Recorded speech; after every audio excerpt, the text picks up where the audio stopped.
This program is brought to you by thepodcastfactory.com. How would you like to get more customers, make more profits, and have bigger breakthroughs? Get Doberman Dan's profit-boosting breakthroughs. Normally, this would cost you $98 per month, but right now, for listening to this show, he's giving you a free copy of his Doberman Dan letter. All you have to do is go to DobermanDan.com and sign up to get your free copy now.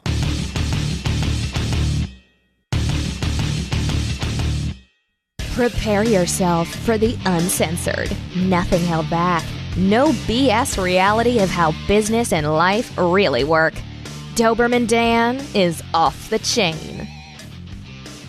You are listening to the Off the Chain Show with Mr. Doberman Dan. What is up, my man? How you doing, Joe Nathan? Joe Nathan. I've got all these nicknames. I should just buy all these domains and point everything back to my site. Joe Nathan. Doing awesome, man. Jonathan. Oh. Doing awesome. So you left us on a cliffhanger, and I didn't know if you were calling me out or what was going on last show. But what do you have for us today? Imagine this. Okay, for some reason I keep going back to the 80s. Have you ever seen my website at byebylardass.com? No, I didn't even know that. Byebylardass, like BYE? Oh my gosh. BYEBYELARDASS.com. It is so technically advanced. It costs millions in coding and developer costs to create this. And so all it is this little snippet from the Cheech and Chong film Up in Smoke that came out in the 80s. I used to think those guys were funny, and I think they're way funnier when I was indulging in prohibited substances back when I was a teenager. But imagine this, okay? So Cheech and Chong, they're sitting around smoking weed, and Cheech says, this will be a really bad imitation, but whatever. So Cheech says, "Hey man, we need some money. We gotta go sell some shit, man." And Chong says, "Hey man, what shit do you want to sell, man?" You know, man, shit, man. We gotta sell some shit. And Tommy Chong says, You mean like shit? Yeah, man, yeah, man, shit. So I'm like, imagine this is the basis of a little comedy sketch. But listen, somebody figured out how to do it. I think I may be reading more into this than there is, but I think somebody figured out how to sell shit, literally, and this innovation could change the world. Check this out, Jonathan. All right, so we're taking a trip to the Warrior Forum. Now, let's see what you got. Not that kind of shit. Although there's a lot of shit sold on those kind of things, right? So there's a new thing out. There's a new product. It's called HORSE. Okay, it's an acronym. HORS. Well, I gotta tell you, this acronym was somewhat of a stretch, but whatever, I'm going with it. HORSE stands for High Solids Organic Waste Recycling System with Electrical Output. Huh? And what this is, okay, so this is what they call an anaerobic digester. It uses bacteria to break down, well, first of all, it says large farms, food processing plants, cafeterias, residential neighborhoods, and other operations that churn out at least 135 pounds of organic waste daily can generate their own power with the HORSE. So what this thing does, it uses this anaerobic digesting, and it breaks that down to, and it can produce 125 million BTU of natural gas each year, along with 43 megawatts of electricity and 5,400 gallons of liquid fertilizer. Whoa, really? So when I said, selling shit, when it says it can use organic waste to do this, wouldn't shit qualify as organic waste? I see. So, well, but you said community, so they're talking about pulling from the sewer, right? Pulling the sewer and I mean, what else would they be getting? Well, I think garbage is part of it. Okay. I don't know what Organic else you can waste. put into this thing, but these guys, I mean, you want to talk about ingenuity, like, hey, man, how can we turn shit into money, man? These guys had a Kickstarter campaign.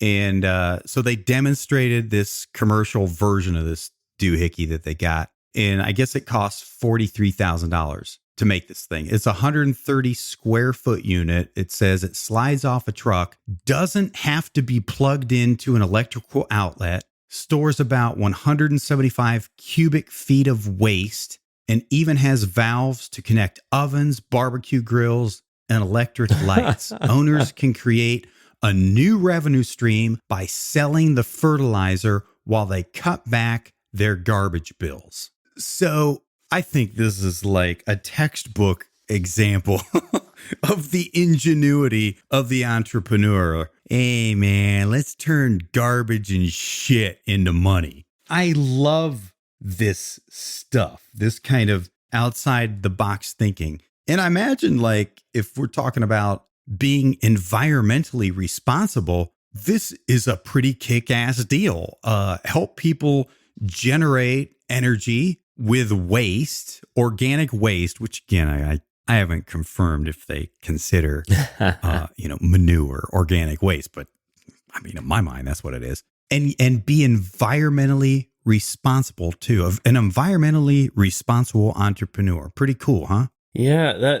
I like the idea of creating energy, creating something useful out of nothing. I guess that is what entrepreneurs do, right? Because they find stuff that is, in this case, garbage, and they put it all together to make something of higher value. And that's what we do, right? I mean, you can take your words along with some research and turn it into money, right? And that's just by combining some low stuff, research, and words. But yeah, I like the idea of these guys converting horse shit into money. It makes me excited for what we could do. Yeah, I agree. It's pretty cool. Maybe the closest we'll ever get to alchemy. This is the real alchemy, huh? Few steps That's removed. some serious alchemy. Few steps removed. Turning shit into money. So, Dan, what are some business lessons we can pull from this? Because there's so many people out there that say they don't have anything that they can turn to money yet. Here we're showing them how these two guys are turning shit to money. But the problem here is these guys are probably scientists and engineers and stuff to develop such a thing. Yeah, I imagine this was not a quickie overnight thing. I'm sure it's not like my Cheech and Chong analogy, like, hey, man, we need some money, man. We got to sell some shit, and 5 days later, they got this machine. It's a much more complicated deal. This is probably not what you're thinking, but I'm going to go ahead and mention it anyway. I've found that in my life, selfishness has worked out pretty damn good. Not just for me, but the world has benefited by my selfishness. And I think this is a great example of this. So my selfishness initially was after 9 years of serial business failures. The first business that was successful for me was my little kitchen table, self-published bodybuilding courses I was selling. So my grand vision at that time and my altruistic notions were I needed to make $2,000 a month so I could get free of a job I had come to hate. So that was my big goal, completely selfish reasons. Fast forward, and to make a long story short, my selfishness turned into allowing dozens of people to receive a salary and pay their mortgage, send their kids to college, give money to charities, all this good stuff. And if we want to talk about indirectly, when you involve UPS and the various vendors and all that stuff, hundreds of people benefited from that selfish decision of mine. This is a great example of that, man. This takes it even further because now we're talking about the environment is benefiting by what these people or whoever it is came up with this have created here. I mean, now they're creating a way to generate energy and be environmentally friendly and use waste to do it. So now, we're not sending so much shit to landfills. And I don't know how this product came about. Maybe this was an altruistic vision of some billionaire, or maybe it was some broke dude in his garage who had a job he hated and is like, man, if I could just generate $5,000 a month, I could quit this job. And then through a series of probably failures is probably what led to this, a series of failures of other things, which led him in different directions, or her, whichever the case may be. Maybe all of a sudden they were led to this idea or this technology. So this guy's selfish vision is going to help lots of people put a roof over the head, feed their families, send their kids to college, print Bibles, give to charity, and help the planet too. I think that's pretty badass. Let's talk a little bit more about that, Dan. What is you just mentioned selfishness and what you wanted and making that happen. And our society, as I see it, and I could be wrong, seems to push people more about caring for other people, caring for what they need. And you're saying that, hey, take care of yourself first, and then you can help other people. So why the hell are so many people obsessed with what everybody else is doing and unhappy and broke then? Well, that's a good question. There's the old analogy of in the airplane, they tell you to go put your oxygen while you're plunging to your death because of a mechanical failure. Put your oxygen mask on first so you can attend to your children, so that all of you can have a good oxygen supply and experience your fiery, painful death. God, that went dark. Fully conscious. Yes, be totally conscious to witness your violent death. Your skin melting off. That's terrible. I'm sorry. I fly all the time. I shouldn't be talking about that. Yeah, let's not focus on that. Yeah, I love these people who want to change the world and their lives are a mess. I don't know how to change the world. I wish I did. I'd like to change the world. I'd like to buy the world a Coke. Nice. Very old reference. I figured out I don't know how to change the world. I know how to change me. So all I can do is change my world. And yeah, I mean, it's funny. We're all selfish. You try to deny that, you're denying human nature. Do we need to look any further than Venezuela to prove that mindset works? That don't worry about your own needs, worry about the collective's needs. Well, if Venezuela were the only example, then maybe we could be convinced that maybe that has a chance of working. But we got a pretty much over 100-year track record of that never fucking working here. So it just keeps getting repeated in different forms and given a different name, but that doesn't work. I didn't expect that we would go here, but it's kind of interesting. Isn't that kind of what we see here with the whole globalist perspective? Oh, the whole world as a whole needs to be better. Fuck you. I need a job here in the US. Like, why does the globe have to be better? Why am I not taking care of my shit right here, right now? If everybody would take care of their shit right here, right now, the world would be better. Hello? I guess you could say, though, on the other hand, to play devil's advocate, now there's selfishness that hurts other people. Okay. You're going around doing unethical things and intruding upon other people's rights to, like a freaking sociopath, to satisfy your desires. But, in the case of this product, again, or in the case of like my little example of the mail order business, it just almost can't help but make other people's lives better. So I don't know how to change the world. I don't know how to serve the collective.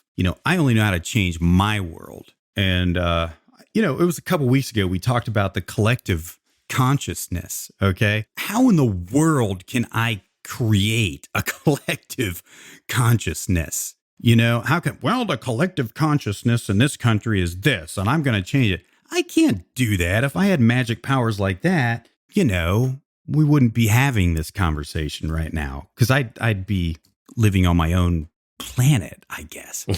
But in your bunker, enough people, as we've shown, as the double slit experiments have shown, enough people changing their personal consciousness, well, that starts to add up. Now, that is what changes the collective consciousness. So, I guess it goes back to the old thing. Go clean up your own house first. Get that in order. Right. Get your house in order. Then we'll order. talk about you fixing the world. Man, and isn't that the way, like, to me, what I've noticed in my short span, because it hasn't been long that I've been an entrepreneur, but the biggest successes that I have found in my business have been in solving my own problems and then packaging that and selling it. Have you noticed that at all? Yeah, that's a great point. That's been, man, in the online marketing world, that's been huge. Like all these tools that we're using now, Aweber, Infusionsoft, the email autoresponder thing, and Infusionsoft, the customer relationship management software and all that stuff. That was initially just some business person solving their own problems. And then all of a sudden, they figure out like, wow, hundreds of other people have this problem. Millions of other people have this problem. So now my life is enhanced because some dude wanted to solve his business problem. Right. Now I've got the advantage of using Aweber. Selfishness. Look, this right here that you and I are doing comes from selfishness. Now that we're talking about it, I hated podcasting. I wanted a better way to do it. I came up with a system which launched my first show. My second show was Ben Settle. My third show was with you. You're here talking with me because I selfishly needed to solve my problem on making podcasting easier. And now, how many thousands and thousands of people have you reached with your wisdom because I selfishly had to start a system to make things easier for me, which then you started using and you started helping lives. I mean, fuck, be more selfish. Yay! Just be selfish. Screw sharing, right?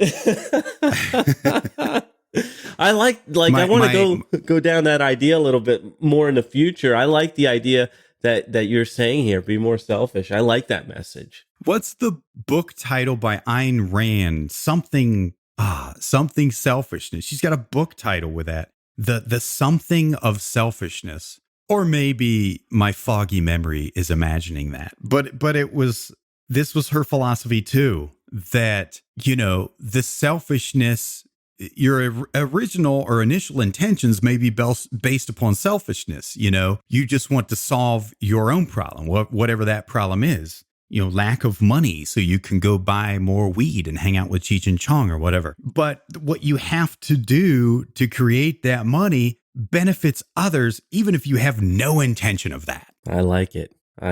So as we're coming to a close on this one, any parting thoughts, Dan? Parting thoughts to give you a big takeaway of this show today. My heartfelt admonition and advice to you is go watch Up and Smoke by Cheech and Chong. I mean, it really is funny. It is stupid, but it's funny. Fair enough. And that's a horrible way to end the show. No. I'm good with that. Go get high and watch Cheech and Chong. All good, baby. The Virtue of Selfishness by Ayn Rand. So that's the book. Thank you. You got it, bro. That's what I'm here for. So next time, we'll figure it out when we get on the air. Thank you guys for tuning in. Thank you, Dan, for encouraging me to be more selfish. Now I have an excuse. I'm going to blame it on Dan. And we'll be back next time.